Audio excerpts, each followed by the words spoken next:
আওয়ামী লীগের সাধারণ সম্পাদক ওবায়দুল কাদের প্রধানমন্ত্রীর নির্দেশে মন্ত্রী পরিষদের সদস্য পদ থেকে অর্থাৎ সড়ক এবং সেতু মন্ত্রণালয়ের দায়িত্ব থেকে পদত্যাগ করতে পারেন, এমনটাই শোনা যাচ্ছে ভেতর থেকে।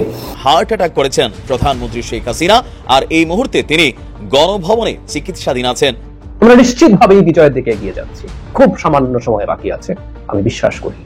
আর কোন রকম কোন ঠেকানোর উপায় এই বিভৎস বর্বর স্বৈর শাসকের আর নেই। শেখ হাসিনার পদত্যাগ ছাড়া, আর যদি পদত্যাগ না হয় তাহলে সরকারকে লোকজন টেনে হিচড়ে নামাবে। আমি সেনাপ্রধানের প্রতি সম্মান রেখেই বলতে চাচ্ছি এবং হুঁশিয়ারি উচ্চারণ করছি দেশ ও জনগণের পক্ষে, এই সভায় আপনি ভুলেও হাসিনার কোনো মেসেজ বা কোনো তথ্য বা বাণী বাংলাদেশের সেনাবাহিনীর অফিসারদেরকে শোনাতে আসবেন না। বাংলাদেশ সেনাবাহিনীর 80% কমসে কম যে ক্ষিপ্ত দেশপ্রেমিক অফিসাররা আছে, বর্তমানে দেশের করুণ রক্তাক্ত অবস্থা দেখে যাদের অন্তরে চোখে আগুন জ্বলছে, তাদের কথা শুনবেন। হঠাৎ করে আজকে দুপুর 1:30টার সময় কেন সেনাবাহিনী মিটিং ডাকলো?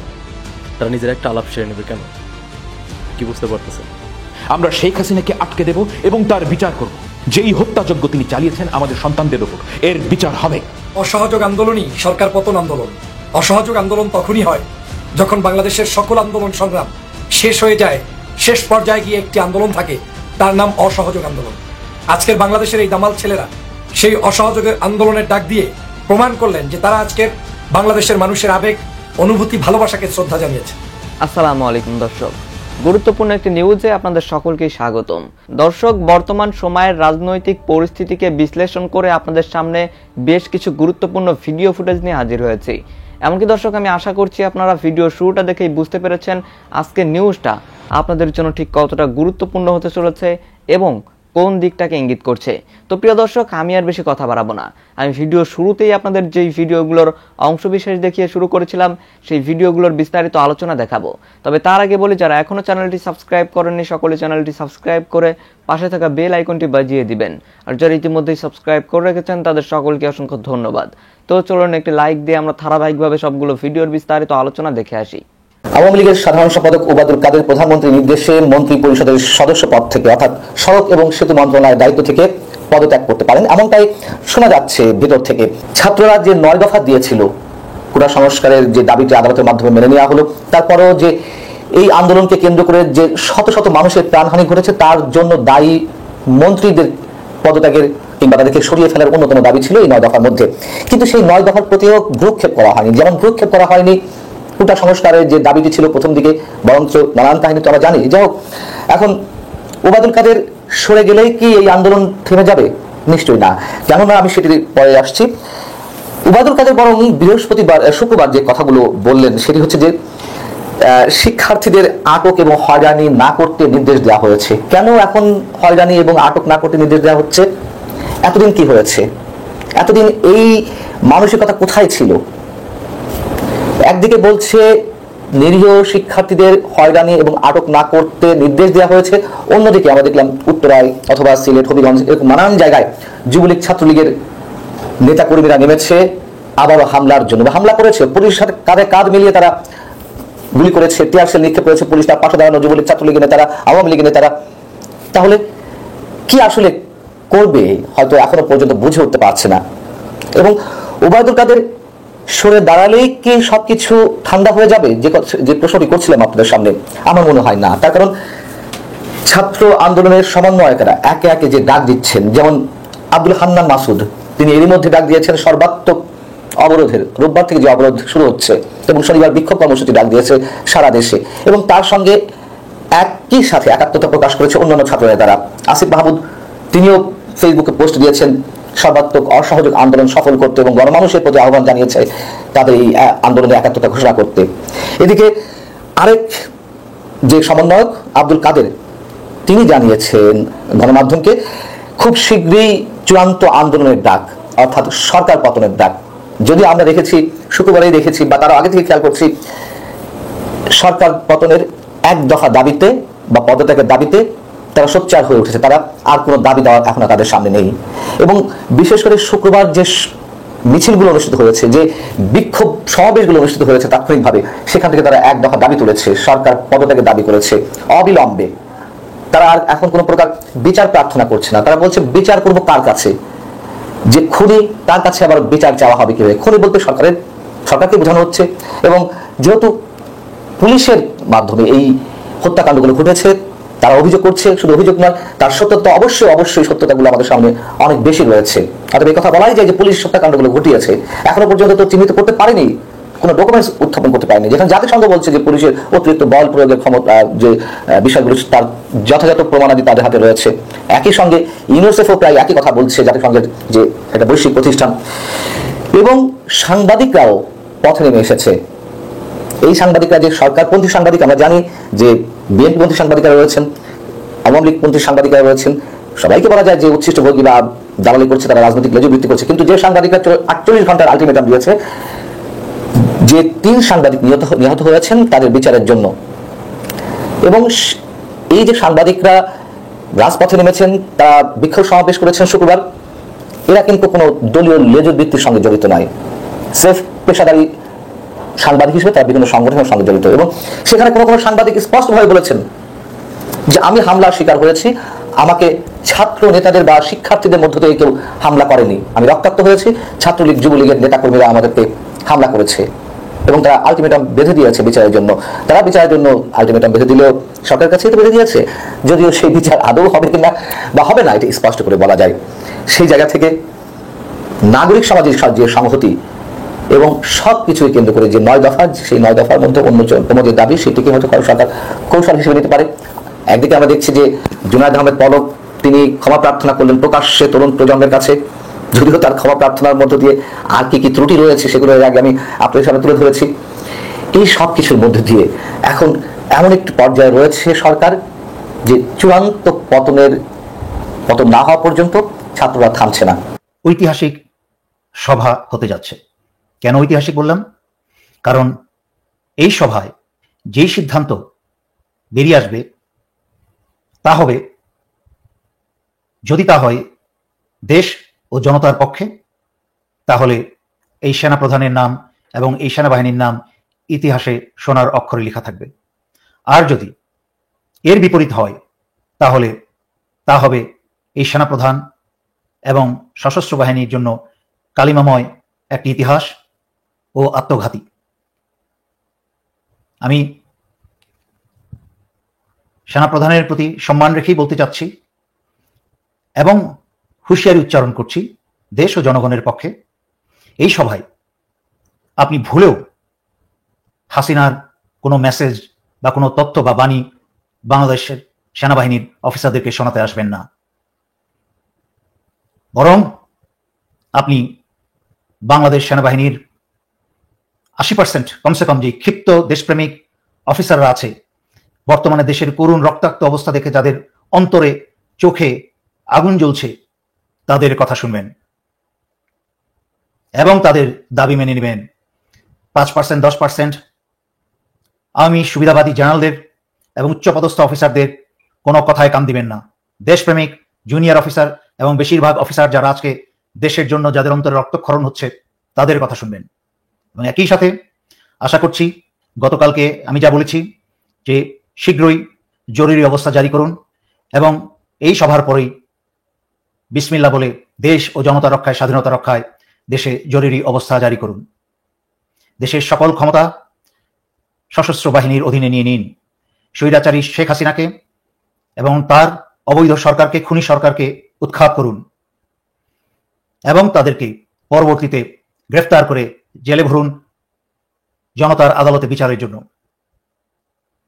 অন্যান্য সকল ব্রাদার অফিসারদের জন্য বলছি, আপনারা আজকের এই অবস্থান ইতিহাসে আপনাদের স্থান করার অবস্থান। সারা বাংলাদেশের জনগণের কাছে যেই ঘৃণা, যেই বদদোয়া আপনারা গত 15 বছর স্বৈরাচারী শেখ হাসিনার পাতা ষড়যন্ত্রে আপনাদের কাঁধে এসে পড়েছে এবং সেনাবাহিনীর কিছু ঊর্ধ্বতন কর্মকর্তা এবং সেনাপ্রধানদের এই অবৈধ এবং খুনি সরকারকে রক্ষা করতে গিয়ে এবং তাকে ক্ষমতায় টিকিয়ে রাখতে গিয়ে সশস্ত্র বাহিনীর জন্য যে ঘৃণা জনগণের দৃষ্টিতে এনেছে, সেই ঘৃণা এবং পাপ মোচনের সময় এখন। এই সময় যদি ভুলেও হাতছাড়া হয়ে যায়, আপনার এবং আপনার পরিবারের ভবিষ্যৎ এই বাংলাদেশে ভীষণ অনিশ্চিত। তাই সর্বপ্রথম দেশ তারপর জনতা এবং পরবর্তীতে নিজের ও পরিবারের স্বার্থে এই সেনাপ্রধানকে এবং ঊর্ধ্বতন সেনা অফিসারদেরকে বাধ্য করবেন দেশ ও জনতার পক্ষে দাঁড়াতে এবং সকল প্রয়োজনীয় ব্যবস্থা গ্রহণ করতে। দ্বিতীয়ত, আমি ডিজিএফআই প্রধান ডিজি হামিদকে বলছি, গত 15 বছরে ডিজিএফআই এর সকল ডিজি একজন শুধু তেমন কোনো খারাপ কাজ করে নাই এবং উনি বেশি দিন ছিলেন না।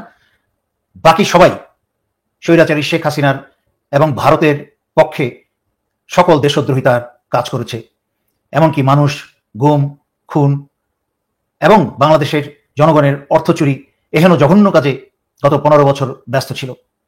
তাই হামিদ, তোমাকে আমি একাডেমি থেকে চিনি, তোমার উদ্দেশ্যে বলছি, এই তোমার শেষ সময়। যদি পরিবারকে নিয়ে নিজেই বাংলাদেশে নিরাপত্তা এবং সম্মানের সাথে বাঁচতে চাও, তাহলে দেশ ও জনতার কাতারে দাঁড়াও, দেশ ও জনতার পক্ষে দাঁড়াও। তুমি স্বৈরাচারী শেখ হাসিনার এবং তার আওয়ামী লীগকে এবং স্বৈরাচারী শেখ হাসিনাকে তোষামতকারী যত প্রকার ব্যক্তিবর্গ এবং সংস্থা আছে, তাদের সকলের কাছ থেকে সমর্থনের বা সাহায্যের হাত সরিয়ে নাও এবং অত্যন্ত গুরুত্বপূর্ণ দেশ এবং স্বাধীনতা রক্ষার্থে ডিজিএফআই ভারতের রয়ের যত সেল আছে তা ইমিডিয়েটলি এখনই উৎখাত করো। কারণ বাংলাদেশের দেশপ্রেমিক সশস্ত্র বাহিনী দেশ রক্ষায় নেমে গেলেও এই বাংলাদেশের নিরাপত্তা, স্বাধীনতা এবং জনগণের শান্তি এবং নিরাপত্তা নষ্ট করার জন্য এরা সকল প্রকার চাল খেলে যাবে। এই বাংলাদেশের বুকে আর রয়ের কোনো জায়গা দেওয়া যাবে না। তোমার পবিত্র দায়িত্ব রয়ের সকল সেলকে শুধু ডিজিএফআই থেকেই না, বাংলাদেশ থেকে উৎখাত করা। আমি জানি ডিজিএফআই এর ইনফ্রাস্ট্রাকচারাল বা কাঠামোগত সেই রকম শক্তি, জনবল বা অস্ত্র নেই। তাই তুমি তা সেনাবাহিনীর কাছে চাও, সশস্ত্র বাহিনীর কাছে চাও, দেশপ্রেমিক অফিসাররা সানন্দে তোমাকে সেই সমর্থন প্রদান করবে। ভীষণ দুর্ভাগা একজন মানুষ বলে নিজেকে মনে হতো এতদিন। জীবনে খুব গুরুত্বপূর্ণ একটা সময় একটা ভয়ঙ্কর স্বৈরাচারের মধ্য দিয়ে জীবন কেটেছে। আজ আবার অসাধারণ সৌভাগ্যবান মনে হচ্ছে নিজকে, এই কারণে যে একটা গণ অভ্যুত্থানের মধ্যে আমরা দাঁড়িয়ে আছি, একটা গণ অভ্যুত্থান হতে দেখছি। এরকম সাক্ষী সহজে হওয়া যায় না। আমরা নিশ্চিতভাবে এই বিজয়ের দিকে এগিয়ে যাচ্ছি। খুব সামান্য সময় বাকি আছে, আমি বিশ্বাস করি। আর কোন রকম কোনো ঠেকানোর উপায় এই বিভৎস বর্বর স্বৈর শাসকের আর নেই। আন্দোলন গতকাল যে পর্যায়ে গেছে, তারপর এটা আসলে এক দফা এক দাবিতে পরিণত হয়েছে। শেখ হাসিনার পদত্যাগ ছাড়া, আর শুধু যদি পদত্যাগ না হয় তাহলে সরকারকে লোকজন টেনে হিচড়ে নামাবে। এর মাঝামাঝি আসলে আর কিছু নাই। খুব সোজা সাপটা। এবং নতুন কর্মসূচি এসছে এবং গতকাল খুব সিগনিফিকেন্ট ঘটনা অনেকগুলো ঘটেছে। একটা ঘটনা একটু উল্লেখ করতে চাই, যেটা আমি বলতে প্রস্তুত যে এটাও এই আন্দোলনের মধ্যে একটা বিরাট ডাইমেনশন যুক্ত করেছে। প্রতিটা মানুষ সমান, কিন্তু তারপরও কিছু কিছু শ্রেণী ইনভলভমেন্ট অনেক বেশি গুরুত্ব বাড়িয়ে দেয়। একই সাথে আমি এই ভিডিওতে কথা বলতে চাই, এবার আন্দোলনকে ডাইভার্ট করার জন্য, আন্দোলনের মধ্যে বিভ্রান্তি তৈরি করার জন্য সরকার কি করতে পারে সেটাও আমরা ধারণা করব, আমরা বলবো, এবং আদৌ সেটা সফল হবে কিনা মনে হয় না জবাবটা আমাদের দেওয়া দরকার আছে, তারপরও আলোচনা করব। গতকাল একটা অভাবনীয় ঘটনা ঘটেছে। সারা দেশের বিভিন্ন জায়গায় বিভিন্ন শ্রেণী পেশার মানুষ, সাংবাদিকরা নেমেছেন, ডক্টরস নেমেছেন, আইনজীবীরা তো মাঠে আছেনই, বিশ্ববিদ্যালয়ের শিক্ষকরা আছেন, অন্যান্য শিক্ষা প্রতিষ্ঠানের শিক্ষকরা আছেন, অভিভাবকরা নেমেছেন। আমি বেশ কয়েকজন অভিভাবককে দেখেছি মিডিয়ার সাথে কথা বলছেন, যাদের সন্তানরা ঘরে থেকে মারা যাচ্ছে, সুতরাং তারা এখন আর ঘরে বসে থাকতে চান না। আমি আবারও বলি, একটা রাষ্ট্রের প্রতিটা নাগরিক সমান, প্রতিটা শ্রেণীকে আমরা সম্মান করি, প্রতিটা শ্রেণীর প্রতি আমরা গুরুত্ব দেই, কিন্তু এই শ্রেণীটা যখন আন্দোলনে নেমেছে, এটা আরেকটা নতুন ডাইমেনশন যোগ করেছে। সেটা হচ্ছে অবসরপ্রাপ্ত সামরিক কর্মকর্তারা। প্রথম আলোর হেডলাইন, মিরপুর ডিএইচএস এ অবসরপ্রাপ্ত সামরিক কর্মকর্তা পরিবারের সদস্যগণের মিছিল, তাদের হাতে যে প্ল্যাকার্ড, তার মধ্যে রক্ত। আমি একটু পড়ি।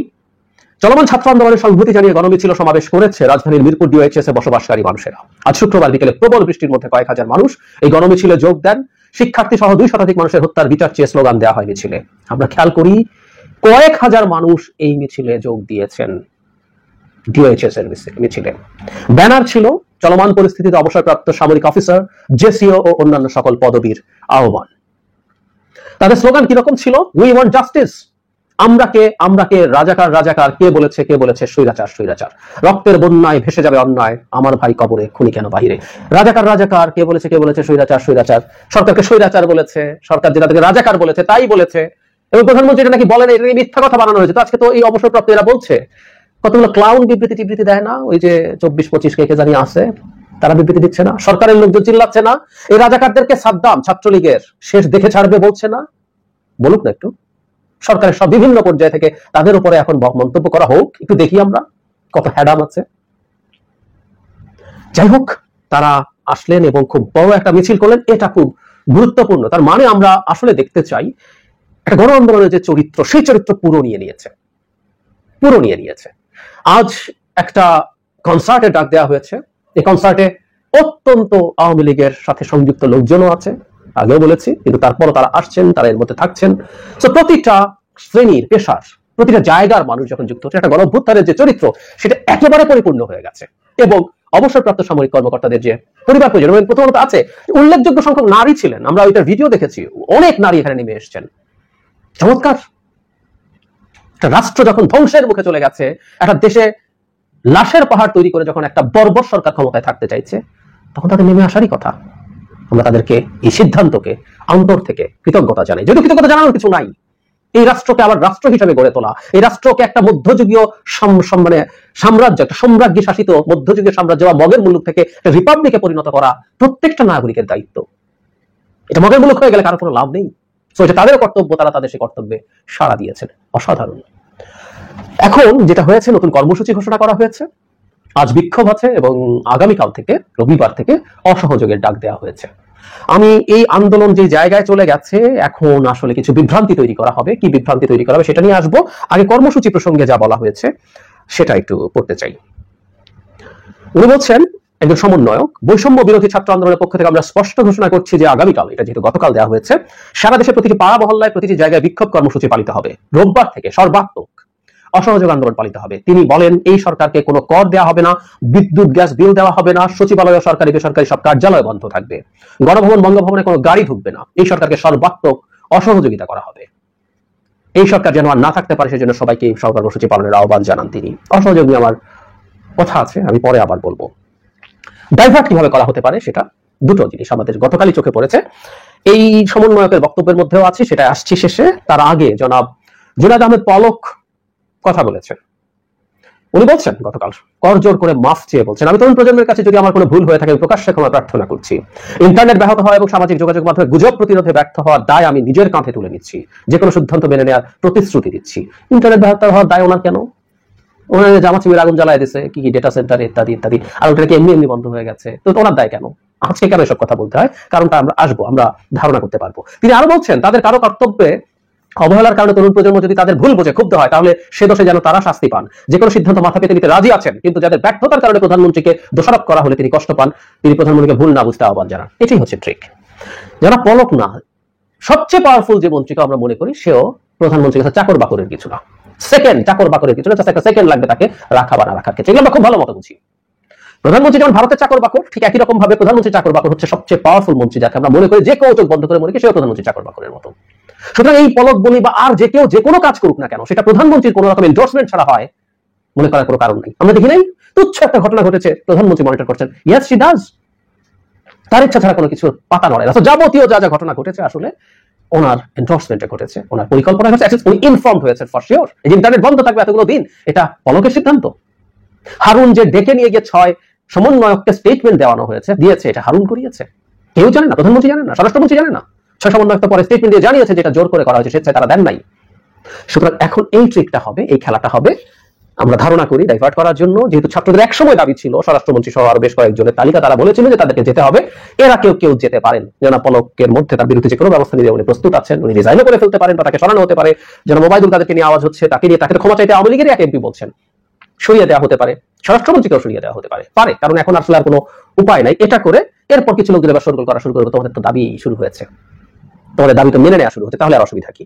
এসব বলবে, আমরা জানি এটা একটা হতে পারে। দর্শক, আমি আশা করছি আপনারা সকলেই অত্যন্ত মনোযোগ সহকারে সবগুলো ভিডিওই দেখেছেন। এমনকি দর্শক, যদি এই ভিডিওগুলো সম্পর্কে আপনাদের কোনো মতামত থেকে থাকে তাহলে তো অবশ্যই জানাবেন। দর্শক, নিউজটি শেষ করছি এখানে, ফিরছি পরবর্তী নিউজে নতুন কোনো টপিকে। আল্লাহ হাফেজ।